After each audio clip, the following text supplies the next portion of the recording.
आपका पहला सवाल है, आर्य समाज की स्थापना किसने की थी? तो आपका राइट आंसर कमेंट करके बताइएगा साथियों, आर्य समाज की स्थापना किसने की थी? तो आपका बिल्कुल राइट आंसर हो जाएगा स्वामी दयानंद सरस्वती जी ने किया था आर्य समाज की स्थापना। तो ऑप्शन बी आपका जो बिल्कुल ही सही जवाब होगा। अगला प्रश्न देखिएगा, प्रथम पानीपत का युद्ध किस वर्ष हुआ था? तो आपका बिल्कुल राइट आंसर हो जाएगा वर्ष 1526 में। चलिए अगला प्रश्न बताइएगा, जलियांवाला बाग हत्याकांड किस तिथि को हुआ था? तो आपका बिल्कुल राइट आंसर हो जाएगा जलियांवाला बाग हत्याकांड जो है साथियों, ये आपका 13 अप्रैल 1919 को हुआ था। कब? 13 अप्रैल 1919 को। चलिए अगला प्रश्न बताइएगा आप सभी, चंपारण सत्याग्रह का नेतृत्व किसने किया था साथियों? तो चंपारण सत्याग्रह का जो नेतृत्व है वो आपका महात्मा गांधी के द्वारा, किसके द्वारा? महात्मा गांधी जी के द्वारा किया गया। ऑप्शन बी आपका बिल्कुल ही सही जवाब होगा। चलिए देखिएगा आप लोग, अगला प्रश्न जो कि है बिल्कुल इंपॉर्टेंट, कश्मीर समस्या पर भारत और पाकिस्तान के बीच जो है पहला युद्ध वह किस वर्ष शुरू हुआ था साथियों? तो आपका बिल्कुल राइट आंसर कमेंट करके बताइएगा। तो वह हो जाएगा वर्ष 1947 में। चलिए अगला प्रश्न बताइएगा आप सभी, चोल वंश की राजधानी कौन सी थी साथियों? तो चोल वंश की जो राजधानी है वो आपका हो जाएगा तंजावुर। क्या हो जाएगा? तंजावुर जो है वह चोल वंश की राजधानी थी। चलिए अगला प्रश्न बताइएगा आप सभी, भारत छोड़ो आंदोलन किस वर्ष शुरू हुआ था साथियों? तो भारत छोड़ो आंदोलन जो है यह आपका वर्ष 1942 में शुरू हुआ था। ऑप्शन सी आपका जो है बिल्कुल सही जवाब हो जाएगा। चलिए अगला प्रश्न बताइएगा दोस्तों, काकोरी कांड किस वर्ष हुआ था? तो आपका राइट आंसर क्या होगा उसे भी बताइएगा। तो काकोरी कांड जो है साथियों यह आपका वर्ष 1925 में हुआ था। कब? वर्ष 1925। ऑप्शन सी आपका बिल्कुल राइट आंसर होगा। चलिए आप लोग नेक्स्ट क्वेश्चन बताइएगा, मुगल सम्राट अकबर ने किस नगर की स्थापना की थी साथियों? तो मुगल सम्राट अकबर ने जो है यह फतेहपुर सीकरी नामक एक नगर है, इसकी स्थापना किया था। किसने? अकबर ने। चलिए अगला प्रश्न बताइएगा आप सभी, सुभाष चंद्र बोस ने आजाद हिंद फौज का नेतृत्व किस वर्ष में संभाला था? तो आप सभी का राइट आंसर कमेंट करके बताइएगा।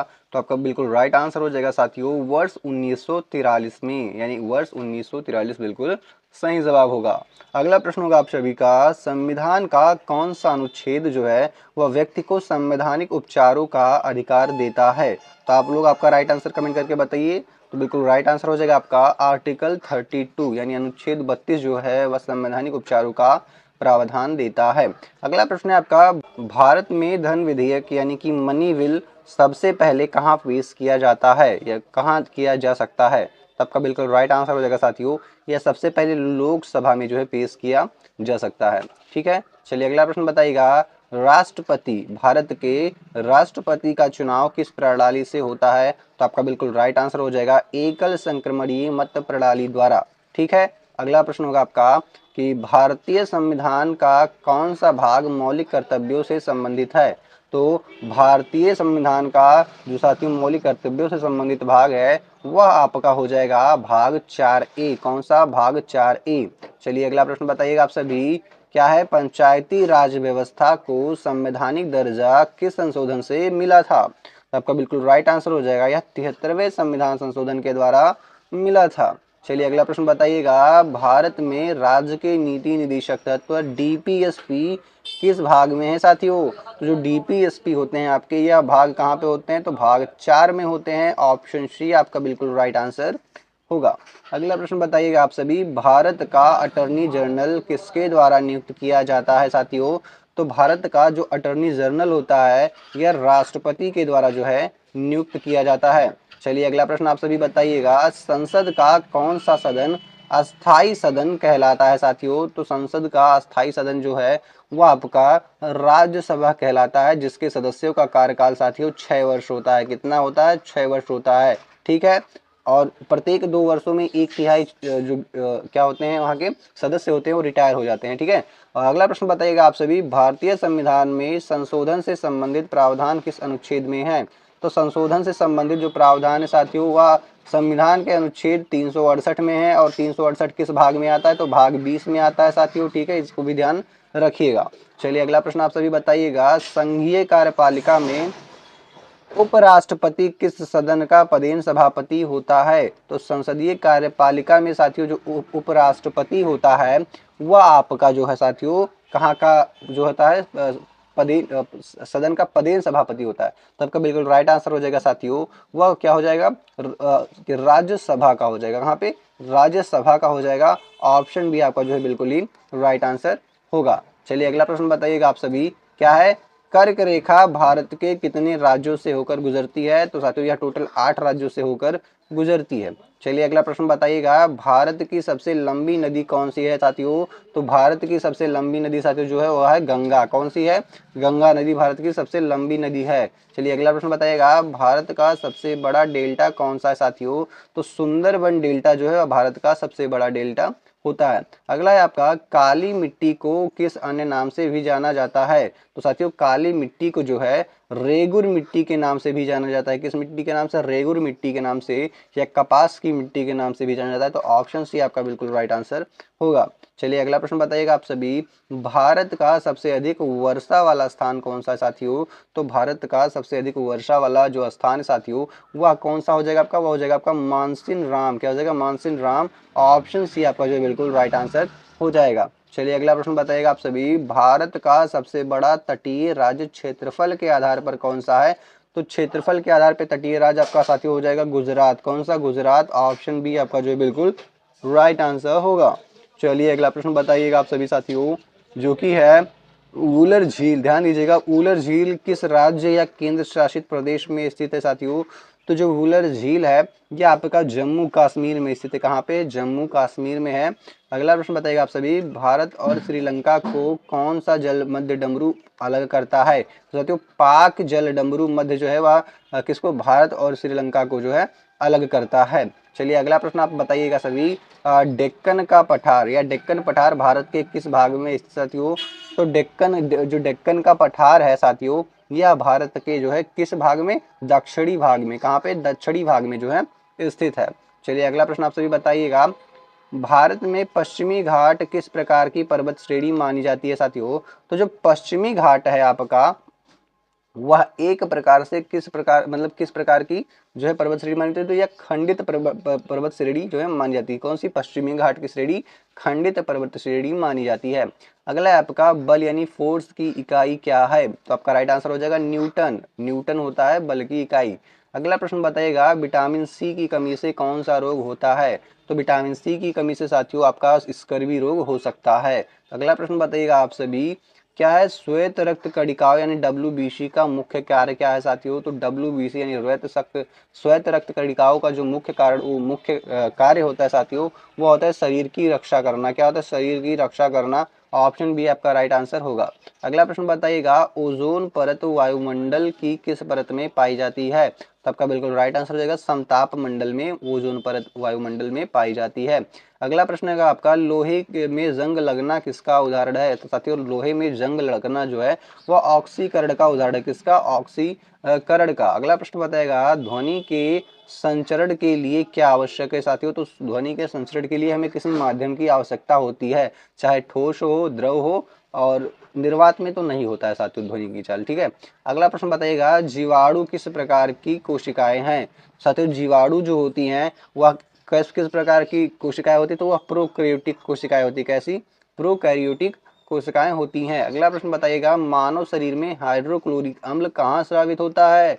तो हाइड्रोक्लोरिक अम्ल जो है कहाँ से स्रावित होता है? तो आप लोग सही जवाब हो जाएगा यह आपका साथियों जो है कहाँ से? अमाशय से। कहाँ से? अमाशय से जो है स्रावित होता है। और स्टोर कहाँ पे होता है? तो यह आपका कहाँ पे होता है स्टोर? यकृत में होता है। कहाँ पे? यकृत यानी लीवर में स्टोर होता है। अगला प्रश्न बताइएगा, जल का परिवहन पौधों में किस ऊतक द्वारा होता है? तो जल का जो परिवहन है साथियों वह जाइलम के द्वारा होता है। किसके द्वारा? जाइलम के द्वारा होता है। अगला प्रश्न बताइएगा आपका, पीएच मान 7 से कम होने पर घोल कैसा होता है? यदि घोल का पीएच मान 7 से कम है साथियों तो वह अम्लीय होता है। कैसा होता है? अम्लीय होता है। चलिए अगला प्रश्न बताइएगा आप सभी, भारतीय रिजर्व बैंक RBI का मुख्यालय कहाँ है साथियों? तो भारतीय रिजर्व बैंक RBI का जो मुख्यालय है वह मुंबई में है साथियों। कहाँ पे? मुंबई में। चलिए अगला प्रश्न बताइएगा आप लोग, भारत में वस्तु एवं सेवा कर यानी GST का किस तिथि से लागू किया गया था? तो साथियों GST को जो भारत में 1 जुलाई 2017 से लागू किया गया था। चलिए अगला प्रश्न बताइएगा, भारत में मुद्रास्फीति मापने का प्रमुख सूचक कौन सा है? तो भारत में मुद्रास्फीति मापने का जो प्रमुख सूचक है साथियों वो है सीपीआई। क्या है? सीपीआई, यानी ऑप्शन ए आपका बिल्कुल ही राइट आंसर हो जाएगा। चलिए अगला प्रश्न बताइएगा, राजकोषीय घाटा का सही अर्थ क्या है साथियों? तो राजकोषीय घाटा का सही अर्थ होगा आपका क्या हो जाएगा? तो कुल व्यय माइनस कुल प्राप्तियां, यानी कि कुल व्यय और कुल प्राप्तियों को घटा दे तो हमें राजकोषीय घाटा मिल जाएगा। अगला प्रश्न होगा आपका, बैंक दर किस संस्था द्वारा तय की जाती है साथियों? तो जो बैंक दर है साथियों ये आपका आरबीआई के द्वारा तय किया जाता है। किसके द्वारा? आरबीआई के द्वारा तय किया जाता है। अगला प्रश्न बताएगा, प्रत्यक्ष विदेशी निवेश का सही अर्थ क्या है साथियों? तो प्रत्यक्ष विदेशी निवेश का जो सही अर्थ होगा साथियों वो हो जाएगा विदेशी निवेशक द्वारा किसी देश के उद्यम में दीर्घकालीन निवेश। ठीक है, दीर्घकालीन निवेश यानी लंबे समय तक के लिए निवेश करना किसी देश में। अगला है आपका, योजना आयोग के स्थान पर किस संस्था का गठन हुआ साथियों? तो योजना आयोग के स्थान पे जो है नीति आयोग का जो है गठन किया गया। अगला प्रश्न बताइएगा, उत्तर प्रदेश की राजधानी क्या है? तो उत्तर प्रदेश की राजधानी जो साथियों वो लखनऊ है। चलिए अगला प्रश्न बताइएगा आप सभी, इलाहाबाद उच्च न्यायालय का वर्तमान मुख्यालय कहाँ है? तो इलाहाबाद उच्च न्यायालय का जो वर्तमान मुख्यालय है साथियों यह आपका वर्तमान में कहाँ पे है? तो वर्तमान ये तो प्रयागराज में ही है। कहाँ पे? प्रयागराज में है। अगला प्रश्न बताइएगा आप सभी, उत्तर प्रदेश का राज्य पशु कौन सा है साथियों? तो उत्तर प्रदेश का जो राज्य पशु है साथियों वह है बारहसिंघा, जिसे दलदली हिरण भी कहा जाता है। अगला प्रश्न होगा आपका, उत्तर प्रदेश का राज्य पक्षी कौन सा है? तो उत्तर प्रदेश का जो राज्य पक्षी है साथियों वह सारस या क्रौंज होता है, क्रेन। ठीक है। अगला प्रश्न होगा आपका, उत्तर प्रदेश का राज्य वृक्ष कौन सा है साथियों? तो उत्तर प्रदेश का जो राज्य वृक्ष है वो आपका अशोक का पेड़ है। क्या है? अशोक का पेड़। अगला प्रश्न बताइएगा आप सभी, एक जनपद एक उत्पाद यानी ओडीओपी योजना का मुख्य उद्देश्य क्या है? तो एक जनपद एक उत्पाद का साथियों योजना का जो मुख्य उद्देश्य है यह है हर जिले के विशिष्ट उत्पाद को बढ़ावा देना। ठीक है, समझ गए। चलिए अगला प्रश्न देखते हैं आप सभी। और अगला प्रश्न बताइएगा, कुंभ मेला उत्तर प्रदेश के किस नगर में प्रमुख रूप से आयोजित होता है? तो कुंभ मेला जो है साथियों उत्तर प्रदेश के प्रयागराज में जो है प्रमुख रूप से लगता है।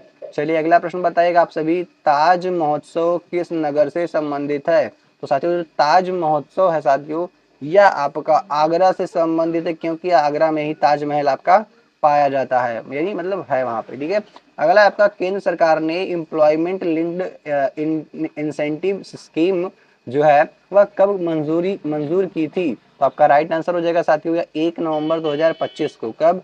1 नवंबर 2025 को जो है एक्सेप्ट किया था इसको। ठीक है, मंजूरी दिया था। अगला प्रश्न होगा आपका, एम्प्लॉयमेंट लिंक्ड इंसेंटिव स्कीम का घोषित आउटले कितना है? घोषित आउटले यानी कितने रुपए घोषित किए गए साथियों? तो आपका राइट आंसर हो जाएगा 99, ध्यान दीजिएगा 99,446 करोड़ रुपए। तो ऑप्शन सी आपका बिल्कुल राइट आंसर होगा। चलिए अगला प्रश्न बताइएगा साथियों, उत्तर Pradesh electronics component manufacturing policy 2025 किस तिथि से प्रभावी हुई? आपका बिल्कुल राइट आंसर होगा साथियों 1 अप्रैल 2025 से। कब से? 1 अप्रैल 2025 से। चलिए अगला प्रश्न बताइएगा आप सभी, यूपीईसी एमपी जो भी हमने ऊपर पढ़ा था वही यहाँ पे शॉर्ट फॉर्म में लिख दिया गया है, Uttar Pradesh electronics component manufacturing production hub. ठीक है, तो यहाँ पे ही वही लिख दिया गया है। 2025 की अवधि कितने वर्षों की है? तो साथियों इसकी जो अवधि है यह आपका कितना हो जाएगा? तो बिल्कुल राइट आंसर हो जाएगा साथियों आपका कितने वर्षों की? तो यह 5 वर्षों के लिए जो है लागू किया गया है। अगला प्रश्न होगा साथियों, Uttar Pradesh export promotion policy 2025-30 का प्रमुख लक्ष्य क्या है? तो साथियों आपका बिल्कुल राइट आंसर कमेंट करके बताइएगा। तो यह हो जाएगा निर्यात को जो है यूएसडी 21 बिलियन से यूएसडी 50 बिलियन तक, यानी यूएस डॉलर 21 बिलियन से यूएस डॉलर 50 बिलियन तक बढ़ाना है। ठीक है। चलिए अगला प्रश्न बताइएगा आप सभी, भारत ने 2025 में कितनी रिन्यूएबल एनर्जी कैपेसिटी जोड़ी है नवंबर तक? ठीक है, तो आप सभी बताइएगा। तो आपका बिल्कुल राइट आंसर जो होगा साथियों वो हो जाएगा 34.51 गीगावाट। ठीक है। चलिए अगला प्रश्न बताइएगा आप सभी, भारत में ध्यान दीजिएगा, भारत में 2025 में भारत की सोलर इंस्टॉलेड कैपेसिटी कितनी हुई है? इंस्टॉल्ड कैपेसिटी कितनी हुई है? तो आपका जो बिल्कुल राइट आंसर होगा साथियों वह हो जाएगा कितना? तो वह होगा 132.85 गीगावाट। ठीक है। अगला प्रश्न बताइएगा, 2025 में विंड एनर्जी कैपेसिटी किस स्तर पर पहुंची है? तो साथियों विंड एनर्जी कैपेसिटी जो है आपका, यह आपका कितना पहुंचा है, 54 गीगावाट तक जो है पहुंच गया है 2025 में। अगला प्रश्न आप सभी बताइएगा साथियों, क्या है, भारत ने 2025 में किस महीने में अपनी cumulative electric power installed capacity का 50% नॉन फॉसिल सोर्सेस से प्राप्त किया? तो नॉन फॉसिल सोर्सेस से कब प्राप्त किया, मतलब कब तक प्राप्त किया था? तो आपका जो बिल्कुल राइट आंसर होगा साथियों, वह हो जाएगा कितना, तो नवंबर 2025 तक। ऑप्शन डी इज बिल्कुल राइट आंसर होगा। चलिए अगला प्रश्न आप सभी बताइएगा, क्या है कि पद्म अवार्ड 2026 में कुल कितने पुरस्कार अनुमोदित किए गए? तो पद्मा अवार्ड 2026 में साथियों कुल कितने जो है पुरस्कार अनुमोदित किए गए? तो वह हो जाएगा आपका बिल्कुल राइट आंसर 141। चलिए अगला प्रश्न आप सभी बताइएगा, पद्मा अवार्ड 2026 में पद्म विभूषण, पद्म भूषण और पद्मश्री का सही वितरण क्या था? तो साथियों जो पद्म भूषण था वह कितना दिया गया, तो 5 दिया गया, ठीक है, तो 5 दो जगह पे हैं। आगे देखते हैं आपका जो पद्मश्री था साथियों वह 13 दिया गया, तो 13 आपको यही ऑप्शन मिल जाएगा, तो ये ऑप्शन आपका जो भी बिल्कुल राइट आंसर होगा। और पद्मश्री की संख्या कितनी दी गई थी, 113 दी गई थी, ठीक है। चलिए अगला प्रश्न बताइएगा आप लोग, यूनियन बजट 2025-26 किसने प्रस्तुत किया था साथियों? तो यूनियन बजट 2025-26 जो है ये आपका निर्मला सीतारमण के द्वारा जो है प्रस्तुत किया गया। अगला प्रश्न है आपका, इम्प्लॉई एनरोलमेंट कैंपेन 2025 की अवधि घोषित की गई थी, क्या घोषित की गई थी? तो यह हो जाएगा आपका 1 अगस्त 2025 से, ध्यान दीजिएगा 1 अगस्त 2025 से 31 जनवरी 2026 तक जो है घोषित किया गया था। अगला प्रश्न बताइएगा साथियों, कथक का सबसे मजबूत सांस्कृतिक संबंध किस राज्य से माना जाता है? तो कथक का जो साथियों सबसे मजबूत जो है ये आपका हो जाएगा उत्तर प्रदेश से संबंध माना जाएगा, ठीक है। चलिए अगला प्रश्न माना जाए, बताइए आप लोग, रामचरितमानस के रचनाकार कौन है साथियों? तो रामचरितमानस के जो रचनाकार हैं वह महाकवि तुलसीदास जी है। कौन? महाकवि तुलसीदास जी है। अगला प्रश्न होगा आपका, मुंशी प्रेमचंद का मूल नाम क्या था साथियों? तो मुंशी प्रेमचंद जी का जो मूल नाम है वह धनपत राय था। क्या था? धनपत राय मुंशी प्रेम जी का बिल्कुल राइट आंसर होगा। अगला प्रश्न है आपका, संत कबीर किस भक्ति धारा से जुड़े थे? साथियों संत कबीर जो है यह आप जो बताइएगा यह किस जो है भक्ति धारा से जुड़े थे? तो आपका बिल्कुल राइट आंसर हो जाएगा यह निर्गुण, क्या है, निर्गुण, निर्गुण भक्ति धारा से जुड़े हुए थे। अगला प्रश्न है आपका, बनारसी रेशम किस नगर से विशेष रूप से संबंधित है? तो बनारसी रेशम जो है साथियों यह मुख्य रूप से वाराणसी से संबंधित है। अगला प्रश्न आप सभी बताइएगा, सारनाथ किस घटना के लिए प्रसिद्ध है? तो साथियों जो सारनाथ है यह यहाँ पे आपका गौतम बुद्ध जी द्वारा प्रथम उपदेश जो है यहीं पे दिया गया था। अगला प्रश्न होगा आपका, लठमार होली किस क्षेत्र से जुड़ी है? साथियों जो लठमार होली है यह आपका ब्रज के क्षेत्र से जुड़ी है। कहाँ से? ब्रज के क्षेत्र से जुड़ी है। अगला प्रश्न आप सभी बताइएगा, ग्रीन हाउस का प्रभाव प्रमुख कारण क्या है? तो ग्रीन हाउस का प्रभाव का मुख्य कारण जो है साथियों यह आपका हो जाएगा क्या? तो बिल्कुल राइट आंसर हो जाएगा साथियों वायुमंडलीय गैसों द्वारा ऊष्मा का अवशोषण, ठीक है। चलिए अगला प्रश्न आप सभी बताइएगा, रामसर स्थल किससे संबंधित है? तो जो रामसर स्थल होते साथियों ये आपके अंतरराष्ट्रीय महत्व की आर्द्र भूमि क्षेत्र होते हैं, ठीक है। चलिए अगला प्रश्न बताइएगा आप सभी, चिपको आंदोलन किससे संबंधित था? तो साथियों जो चिपको आंदोलन है यह आपका किससे संबंधित था? वन संरक्षण से। किससे? वन संरक्षण से, ठीक है। चलिए अगला प्रश्न आप सभी बताइए, भारत का प्रमुख जैव विविधता हॉटस्पॉट, भारत का प्रमुख जैव विविधता हॉटस्पॉट कौन सा है? तो जो प्रमुख जैव विविधता हॉटस्पॉट है भारत का साथियों वह है पश्चिमी घाट। कौन सा है? पश्चिमी घाट हो जाएगा। चलिए अगला प्रश्न आप सभी बताइएगा, अम्लीय वर्षा प्रमुखता किन गैसों के कारण होती है साथियों? तो अम्लीय वर्षा है जो है यह मुख्यतः किसके कारण? सल्फर डाइऑक्साइड और नाइट्रोजन ऑक्साइड के कारण जो है होती है। चलिए अगला प्रश्न बताइएगा, भारत का सर्वोच्च नागरिक सम्मान कौन सा है साथियों? तो भारत का जो सर्वोच्च नागरिक सम्मान है साथियों वो आपका हो जाएगा भारत रत्न। कौन सा? भारत रत्न हो जाएगा। ऑप्शन डी राइट आंसर होगा। अगला प्रश्न आपसे बताइएगा, ज्ञानपीठ पुरस्कार किस क्षेत्र से संबंधित है साथियों? तो ज्ञानपीठ पुरस्कार जो है साहित्य के क्षेत्रों से संबंधित है। चलिए अगला प्रश्न आप सभी बताइएगा, द डिस्कवरी ऑफ इंडिया नामक पुस्तक के लेखक कौन है? द डिस्कवरी ऑफ इंडिया पुस्तक के जो लेखक है साथियों है आपके जवाहरलाल नेहरू। ठीक है, जवाहरलाल नेहरू। अगला प्रश्न आप सभी बताइएगा, संयुक्त राष्ट्र संघ यूएनओ का मुख्यालय कहाँ है? तो साथियों संयुक्त राष्ट्र संघ यूएनओ का जो मुख्यालय है यह आपका न्यूयॉर्क में है। कहाँ पे है? न्यूयॉर्क में स्थित है। चलिए अगला प्रश्न आप सभी बताइएगा, विश्व स्वास्थ्य संगठन WHO का मुख्यालय कहाँ है? तो विश्व स्वास्थ्य संगठन WHO का जो मुख्यालय साथियों वो आपका जिनेवा में है। कहाँ पे है? जिनेवा में स्थित है। अगला प्रश्न आप सभी बताएगा, अंतरराष्ट्रीय मुद्रा कोष IMF का मुख्यालय कहाँ है? तो अंतरराष्ट्रीय मुद्रा कोष का जो मुख्यालय साथियों यह वाशिंगटन DC में है। कहाँ पे है? वाशिंगटन DC में। अगला प्रश्न बताइएगा, G20 का वर्तमान सदस्य देशों की कुल संख्या कितनी है? तो वर्तमान में G20 में कुल 21 देश शामिल है। कितने? 21 देश शामिल हैं। अगला है आपका, राष्ट्रीय जांच एजेंसी की स्थापना किस वर्ष हुई थी? तो राष्ट्रीय जांच एजेंसी की जो स्थापना है साथियों ये आपका वर्ष 2008 में हुई थी। अगला प्रश्न आप लोग बताइएगा, सीमा सुरक्षा बल BSF की स्थापना किस वर्ष हुई थी? तो साथियों सीमा सुरक्षा बल BSF की स्थापना जो है यह आपका वर्ष 1965 में वर्ष 1965 में किया गया था। अगला प्रश्न आप सभी बताइएगा, राष्ट्रीय मानवाधिकार आयोग NHRC किस अधिनियम के अंतर्गत जो है साथियों बनाया गया था? तो NHRC जो है राष्ट्रीय मानवाधिकार आयोग जो है साथियों यह आपका मानवाधिकार संरक्षण अधिनियम मानवाधिकार संरक्षण अधिनियम 1993 के अंतर्गत जो है बनाया गया था।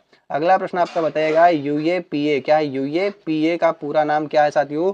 तो UAPA का जो पूरा नाम होगा साथियों वो हो जाएगा अनलॉफुल, क्या होगा?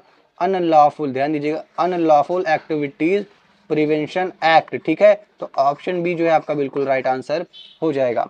चलिए अगला प्रश्न आपसे बताइएगा, क्या DRDO किस मंत्रालय के अधीन कार्य करता है? तो DRDO जो है साथियों आप लोग कमेंट करके बताइएगा, तो यह रक्षा मंत्रालय के अधीन जो है कार्य करता है। अगला प्रश्न आप सभी बताइएगा, भारतीय तटरक्षक बल यानी इंडियन कोस्ट गार्ड किस मंत्रालय के अधीन कार्य करते हैं साथियों? तो कोस्ट गार्ड जो होते हैं यह अभी आपके रक्षा मंत्रालय के अधीन कार्य करते हैं। ऑप्शन बी आपका बिल्कुल राइट आंसर होगा। अगला प्रश्न आपसे बताइएगा, खरीफ फसल का सही उदाहरण कौन सा है? तो खरीफ फसल का जो बिल्कुल सही उदाहरण साथी वो आपका हो जाएगा धान। कौन सा? धान हो जाएगा। चलिए अगला प्रश्न आपसे बताइएगा, रबी की फसल का सबसे सही उदाहरण कौन सा है? तो रबी की फसल में आपका गेहूं हो जाएगा साथियों सबसे सही उदाहरण। अगला प्रश्न आप सभी बताइएगा, हरित क्रांति का प्रमुख संबंध किस फसल से माना जाता है? तो हरित क्रांति का साथियों जो हरित क्रांति का जो प्रमुख संबंध है वह गेहूं और चावल के फसल से माना जाता है। अगला प्रश्न आप सभी बताइएगा, सूक्ष्म सिंचाई की इस विधि से जल की सबसे अधिक बचत होती है? तो साथियों सूक्ष्म सिंचाई की किस विधि से जल की सबसे अधिक बचत होती है? तो आपका बिल्कुल राइट आंसर होगा साथियों, वह हो जाएगा ड्रिप सिंचाई विधि द्वारा। क्या? ड्रिप सिंचाई विधि द्वारा। अगला प्रश्न होगा, बेटी बचाओ बेटी पढ़ाओ योजना किस वर्ष शुरू की गई थी? तो बेटी बचाओ बेटी पढ़ाओ योजना जो है साथियों यह आपका वर्ष 2015 में वर्ष 2015 में शुरू किया गया था। चलिए अगला प्रश्न बताएगा, प्रधानमंत्री उज्ज्वला योजना मुख्यतः किससे संबंधित है?